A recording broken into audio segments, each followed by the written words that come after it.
नमस्कार दोस्तों, आपका स्वागत है आपके अपने यूट्यूब चैनल मैथ पाठशाला विद एसपी पर।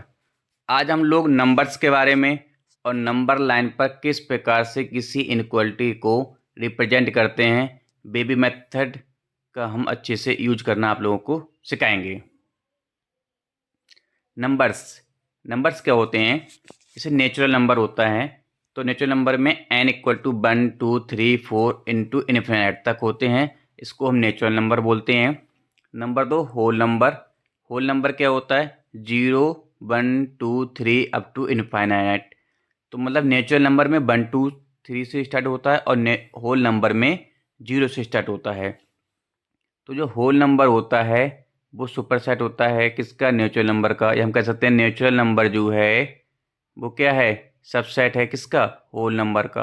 क्योंकि होल नंबर के अंदर सारे एलिमेंट वो होते हैं जो नेचुरल नंबर के अंदर होते हैं।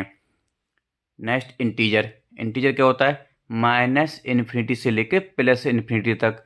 जैसे माइनस इन्फिनिटी से लेकर -2 1 0 1 2 3, ये क्या होता है? अब इसमें इंटीजर है वो सुपर सेट होता है किसका? होल नंबर का। होल नंबर किसका सुपर सेट होता है? नेचुरल। रेशनल नंबर क्या होता है? ऐसा नंबर जिसको हम P अपॉन Q के फॉर्म में रिप्रेजेंट कर सकते हैं। P upon Q। Q means denominator 0 के इक्वल नहीं होना चाहिए, उसको हम बोलते हैं रेशनल नंबर। यहाँ पर n क्या हो गया? सबसेट हो गया W का W सबसेट, I का I डब्ल्यू सेट Q का। तो इस प्रकार से इस रेशनल नंबर को हम Q से रिप्रेजेंट करते हैं। नेक्स्ट आता है इर्रेशनल नंबर। इर्रेशनल नंबर होता है जिसको हम P अपॉन Q के फॉर्म में रिप्रेजेंट नहीं कर सकते हैं। इरेशनल नंबर में क्या होता है? जो स्क्वायर रूट के अंदर √2 √3 √5 इस प्रकार से रिप्रेजेंट करते हैं, इसको हम QC या Q डैश के द्वारा रिप्रेजेंट करते हैं। नेक्स्ट आता है रियल नंबर क्या होता है? रियल नंबर रेशनल नंबर और इरेशनल नंबर का क्या होता है? यूनियन होता है। तो यह क्या हो जाएगा? n subset W subset I subset Q subset R। इस प्रकार से ये क्या होती है? हमारी नंबर लाइन को इस पर रिप्रेजेंट करते हैं। नेक्स्ट आता है इमेजिनरी नंबर कौन से होते हैं? जैसे आई स्क्वायर की वैल्यू कितनी होती है? -1 होती है। तो आई की वैल्यू कितनी हो जाएगी? स्क्वायर रूट के अंदर -1। तो ये क्या हमारा ये एक इमेजिनरी नंबर है। कॉम्प्लेक्स नंबर होता है क्या होता है? x प्लस आई वाई। तो हमारे यहाँ 2 + 3 आई है तो 2 क्या हो जाएगा? हमारा रियल नंबर हो जाएगा। 3 हो जाएगा हमारा 3 आयोटा क्या हो जाएगा? हमारे यहाँ पे काल्पनिक नंबर है, मीन्स इमेजिनरी नंबर है। तो इस प्रकार से आपके नंबर लाइन पर ये सीरीज अच्छे से याद कर लीजिएगा। अब नेक्स्ट हम पढ़ते हैं नेचुरल नंबर से रिलेटेड सम क्वालिटी। जैसे प्राइम नंबर क्या होते हैं? ऐसा नंबर जिसके इटसेल्फ स्वयं या वो नंबर खुद क्या होता है? फैक्टर होता है, उसे बोलते हैं प्राइम नंबर। जो सिर्फ अपने से कटे या फिर एक नंबर से कटे, 1 से कटे, उसे बोलते हैं हम प्राइम नंबर। जैसे 8 का क्या हो गया? 8/2 4 8/4 2। तो 8 के जो हमारे फैक्टर हो गए 1 2 4 8 हो गया। तो 8 हमारा प्राइम नंबर नहीं है। 7 है 37 है ना। तो इनके 7 सिर्फ 7 से और 1 से क्या होगा? फैक्टराइज होगा, मतलब फैक्टर होंगे इसके अलावा ये किसी नंबर से नहीं कटेगा।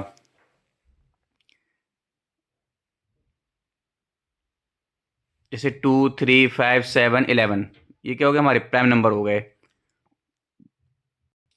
नेक्स्ट आ गया ट्विन प्राइम वो होते हैं जिनका डिफरेंस क्या हो? 2 हो। जैसे 3 5 5 7 17 19 11 13, ये क्या है? हमारी प्राइम नंबर है। इनके बीच का डिफरेंस कितना है? 2 है। या रिलेटिवली प्राइम नंबर वो नंबर होते हैं जिनका HCF कितना हो? 1 हो। जैसे 4 9 25 × 9। नेक्स्ट आएगा कंपोजिट नंबर वो होते हैं जिनके फैक्टर क्या हो? मोर देन 2 हो। जैसे 24 हो गया तो इसे क्या जाएगा? 1 हो जाएगा, 2 हो जाएगा, 3 हो जाएगा, 4 हो जाएगा, 6 हो जाएगा। इस टाइप से क्या होगा? हमारा कंपोजिट नंबर हो गया। 1 क्या होता है? 1 ना तो मिक्स नंबर होता है ना ही प्राइम नंबर होता है। दोस्तों अब हम जानेंगे नंबर लाइन को किस प्रकार से रिप्रेजेंट करते हैं किसी भी इनक्वलिटी के द्वारा। Less than x less than b inequality है, इसको हमको क्या करना है? नंबर लाइन पर रिप्रेजेंट करना है। तो नंबर लाइन पर रिप्रेजेंट करेंगे हम, तो इसके लिए हमें x belong to a, b इसलिए होगा x क्या होगा? कहीं कहीं ना कहीं a और b के बीच में क्या होगा? बिलोंग कर रहा होगा। और यहाँ हुआ है हमारे लिए, तो इस पर हम क्या करेंगे? a और b क्या रहेंगे? हमारे ओपन रहेंगे। ओपन का मतलब हो गया कि इन पर हम क्लोज ब्रैकेट नहीं लगाएंगे, ये इनक्वलिटी में शामिल नहीं होंगे। जैसे ये हो गया A less than equal to X less than equal to B, तो यहाँ पे क्या है, ए एक्स है वो ए और बी के इक्वल भी है और लेस देन भी है। तो इसी लाइन को क्या करेंगे, हम ड्रा करेंगे माइनस इन्फिनिटी से प्लस इन्फिनिटी तक। फिर हम देखेंगे कि ए और बी है, इस बार हम ए और बी को भी क्या करेंगे, इसमें काउंट करेंगे। तो इसका जो एक्स बिलोंग करेगा वो ए और बी के बीच में करेगा। यहाँ पर क्या किया हमने, ए और बी को काउंट नहीं किया है, लेकिन इसमें ए और बी काउंट होंगे। Next A less than X less than equal to B, तो यहाँ पर क्या है, ए ओपन रहेगा और बी क्या हो जाएगा, हमारा क्लोज हो जाएगा। इसमें बी को क्या करेंगे, हम ऐड करेंगे। Next A less than equal to X और लेस देन बी, तो इसमें क्या करेंगे, हम ए को इसमें ऐड करेंगे। नेक्स्ट आ गया एक्स ग्रेटर देन ए, मतलब एक्स की वैल्यू क्या है, ए से ग्रेटर देन है, only greater than not to equal.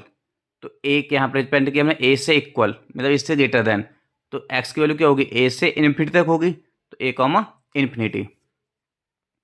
Next X greater than equal to A है, तो एक्स बिलोंग टू एफ की ग्रेटर देन इक्वल आ गया, तो यहाँ पे क्या होगा, इसको हम ए को भी इसमें क्या करेंगे, शामिल करेंगे। तो क्या हो जाएगा, एक्स स्क्वायर ब्रैकेट लगेगी और इन्फिनिटी, इन्फिनिटी पे ऑलवेज क्या होती है, हमारी छोटी ब्रैकेट लगती है। नेक्स्ट एक्स लेस देन ए, एक्स की वैल्यू ए से छोटी है, डेट इज माइनस इन्फिनिटी से ए तक जाएगी। X less than equal to A, तो ये भी माइनस इन्फिनिटी से ए तक जाएगी, लेकिन इसमें अब की बार क्या होगा, ए हमारा शामिल होगा। इस टाइप से हम किसी भी इनक्वालिटी को लाइन पर या हम बेबी कर्व मेथड के द्वारा किसी भी इनक्वालिटी को रिप्रेजेंट करने का तरीका जानेंगे, किस प्रकार से इसको हम नंबर लाइन पर रिप्रेजेंट करेंगे। सबसे अच्छा क्या है, आप एक लाइन हमने क्वेश्चन ली है इस टाइप से, एक्स माइनस वन का square into x minus three की power 5 upon x minus two की power 3 greater than equal to greater than 0। तो इसको हम बोलेंगे न्यूमरेटर, इसको बोलेंगे डिनोमिनेटर। इसमें चार चीज़ देखते हैं हम, पहले क्या, जीरोज, डिसकंटिन्यूटी, सैंपल पॉइंट, इसको एसपी बोलते हैं, डबल पॉइंट को हम डीपी बोलते हैं। बहुत अच्छा तरीका है बेबी कर्व मेथड के जानने का, इससे सिंपल ट्रिक आपको कहीं भी नहीं मिलेगी। ये हमने आईआईटी 2011 में बंसक क्लासेस आईआईटी कोचिंग की थी, उसमें हमको अच्छे से सिखाया गया था। जीरोज क्या होते हैं, जीरोज वो होते हैं जहाँ पर एक्स का मान न्यूमरेटर के लिए 0 हो जाए। अब न्यूमरेटर की इक्वेशन क्या है, x minus one x minus three, तो एक्स की वैल्यू 1 पुट करेंगे तो 0 हो जाएगा, एक्स की वैल्यू 3 पुट करेंगे तो 0 हो जाएगा ऊपर। न्यूमरेटर जहाँ पर 0 होता है उसको बोलते हैं हम 0। तो यहाँ क्या हो गया हमारा 1 और 3, तो 1 और 3 क्या हो गया हमारे 0 हो गए।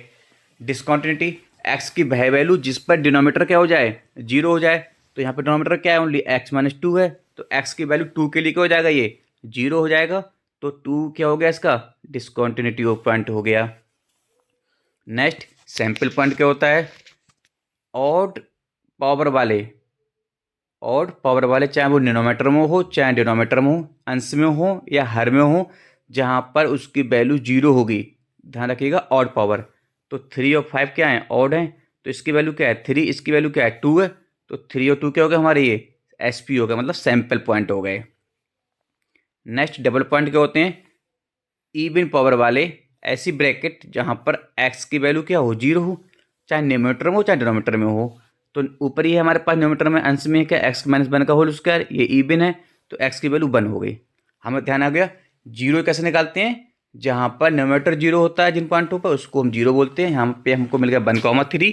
डिसकंटिन्यूटी, जहाँ पर डिनोमिनेटर हर के वो 0 हो तो उसको बोलते हैं हम डिसकंटिन्यूटी पॉइंट। सैंपल पॉइंट, जहाँ पर ऑड पावर वाले हमको एक्स की वैल्यू 0 देंगे, इनक्वलिटी 0 देगी, कोष्टक 0 होगा, यहाँ हो गया 3,2। डबल पॉइंट वाले, जहाँ पर इवन पावर पर हमको जो ब्रैकेट 0 मिलेगी, इनक्वलिटी 0 मिलेगी, उसको क्या बोलते हैं हम डबल पॉइंट बोलते हैं। अब बताते हैं बेबी कर्व खींचने का तरीका क्या होता है। सबसे पहले नंबर लाइन पे क्या लिखेंगे, हम सभी जीरोज और डिसकंटिन्यूटी को क्या करेंगे, क्रम से सफ़ेद गोला में बनाकर लिखेंगे। जैसे हमने यहाँ पे लिखा है, नंबर लाइन बनाई, हमारे पास जीरोज 1 2 3 को क्या कर दिया हमने यहाँ पे लिख दिया। Next baby curve number line के सबसे दाहिने तरफ से क्या करेंगे, नंबर लाइन के ऊपर से आएगा और सिर्फ सफ़ेद गोले से ही जाएगा। ध्यान रखिएगा, जब भी हम नंबर लाइन पे इसको शो करेंगे तो सबसे पहले क्या होगा, राइट हैंड साइड में ऊपर से ही क्या करेंगे, हम इसको लेके आएंगे। ठीक है, बेबी कर्व में एसपी से तो नंबर लाइन को क्रॉस कर दिया जाएगा, DP से टकराता है। तो देखिए अगर आपका ये नंबर लाइन जो आती है ऊपर से आएगी, ये करवाएगा। अगर ये SP पॉइंट है, अगर ये SP पॉइंट से क्या करेगा, होकर जाएगा, तो क्या करेगा, इसको ये क्रॉस कर जाएगा, मीन्स इसके नीचे आ जाएगा। अगर ये DP पॉइंट से क्रॉस करेगा तो ये, अगर मान लीजिए ये है, ये मान लीजिए पॉइंट A है, ये B है। अगर B आपका SP है तो ये SP से टकराएगा, इस SP से होकर जाएगा तो इसको क्रॉस कर देगा। अगर यहीं पर ही A क्या हो गया आपका, DP हो गया, तो ये इसको क्रॉस नहीं करेगा, वापस इधर से चला जाएगा। अब देखिए, और बेबी कर्व नंबर लाइन के ऊपर वाला भाग ऑलवेज क्या होता है, पॉजिटिव होता है, और नीचे वाला भाग ऑलवेज क्या होता है, नेगेटिव होता है। अब आप देखिए, अब आपके पास SP क्या क्या है, हमारे पास SP है 3 और 2। तो 3 और 2 क्या हमारे पास में SP हैं। अब हम क्या करेंगे, सबसे पहले हम राइट हैंड साइड चलेंगे, ऊपर से लेके आएंगे बेबी कर्व को, 3 देखेंगे, 3 मिला, 3 पे क्या कह रहा है, ये SP पॉइंट है, तो SP पॉइंट को क्या करेगा, ये नीचे क्रॉस कर देगा। फिर आएंगे 2 पे, 2 क्या कह रहा है, हम भी SP पॉइंट है, तो इसको भी क्या कर देंगे, हम क्रॉस कर देंगे। नेक्स्ट हमारे 1 पे, 1 क्या कह रहा है हमें DP, 1 DP तो कहेगा हम आपको क्रॉस नहीं करेंगे, हम आपको ऊपर ही क्या कर देंगे, वापस कर देंगे। समझ में आ गया, SP पॉइंट को क्रॉस करना है, और DP पॉइंट पे क्या हो जाएगा, नंबर लाइन क्रॉस नहीं करेगा बेबी कर्व, ऊपर से ही चला जाएगा। अब आप देखिए, x-1 का होल स्क्वायर, x-3 की पावर 5, x-2 की पावर अपॉन x-2 की पावर 3 ग्रेटर देन 0 था। अब इसका हम आंसर लिखेंगे, ये क्या है, ग्रेटर देन 0, इसका मतलब क्या हुआ, हमको पॉजिटिव पॉइंट लेना है। पॉजिटिव पॉइंट का मतलब हो गया हमको ऊपर वाला कर्व लेना है। इसमें क्या करेंगे आप, अब देखिए ऊपर वाले में क्या, -∞ से 1 तक जाएंगे, क्योंकि 1 पे यहाँ पे इक्वल का साइन नहीं लगा है, अगर इक्वल होता तो 1 को ऐड करते हम, तो -∞ से 1 तक जाएंगे, गए, यूनियन 1 से 2 तक जाएंगे, 1 से 2। अब 2 से 3 क्या, ये नेगेटिव है, तो इसको हम नहीं लेंगे, फिर क्या करेंगे, हम 3 से इन्फिनिटी तक जाएंगे, 3 से इन्फिनिटी। ये क्या हो गया, हमारा आंसर हो गया -∞ to 1 union 1 to 2 union 3 to infinity. मान लीजिए अगर यहाँ पर इनक्वालिटी में क्या होता है, लेस देन 0 होता, क्या होता, लेस देन 0 होता, तो क्या करते हैं हम, अगर लेस देन 0 इसका मतलब क्या हुआ, हमको चाहिए माइनस वाला। अब माइनस वाला हमारे पास में कौन है, ओनली -2 से 3 है, तो क्या हो जाएगा, सॉरी माइनस वाला क्या, 2 से 3 है, तो जाएगा हमारा 2 से 3। इस प्रकार से हम किसी भी इनक्वालिटी को बेबी कर्व मेथड के द्वारा किसी भी लाइन पर क्या कर सकते हैं, हम रिप्रेजेंट कर सकते हैं। ये बेबी कर्व मेथड बहुत इंपॉर्टेंट है, और ये सिर्फ शॉर्ट ट्रिक में मैंने आपको सिखा दिया। अगर मान लीजिए इनक्वालिटी में आपको क्या दिया है, इक्वल टू का साइन दिया हुआ है, अगर इक्वल टू का साइन दिया होगा तो आप क्या करेंगे, यहाँ पे जो आपके नंबर हैं 1 2 3 है, ये ब्रैकेट है, तो यहाँ पे क्या करेंगे, हम लोग इसको भी क्या करेंगे, इसमें ऐड कर देंगे, तो यहाँ पे हम स्क्वायर ब्रैकेट का यूज करेंगे। अब ये कुछ इंपॉर्टेंट पॉइंट हैं, देख लीजिए, जैसे अगर ये लॉग के लिए है कि a ग्रेटर देन वैल्यू है 1, तो इसका बेस अगर 1 से बड़ा होगा तो साइन हमारे सेम रहेंगे, अगर a की वैल्यू लेस देन 1 होगी तो इसकी ब्रैकेट क्या होंगे, साइन जो होंगे अपोजिट हो जाएंगे। कैसे, जैसे log a base m greater than log b base m, अगर यहाँ m की वैल्यू 1 से बड़ी होगी तो सेम सम रहेगा, a ग्रेटर देन b हो जाएगा। अगर इसकी m की वैल्यू 1 से छोटी है तो a लेस देन b हो जाएगा। सेम इसी प्रकार से इसमें अगर m की वैल्यू ग्रेटर देन 1 है तो a less than equal to b हो जाएगा। अगर m की वैल्यू 1 से छोटी है तो ये भी साइन क्या हो जाएगा, हमारा चेंज हो जाएगा, जैसे यहाँ पर ये चेंज हुआ था। Next log a base m greater than b है तो a की पावर m b हो जाएगा यदि m की वैल्यू 1 है, a की power less than m b हो जाएगा यदि m की पावर 1 से छोटी है।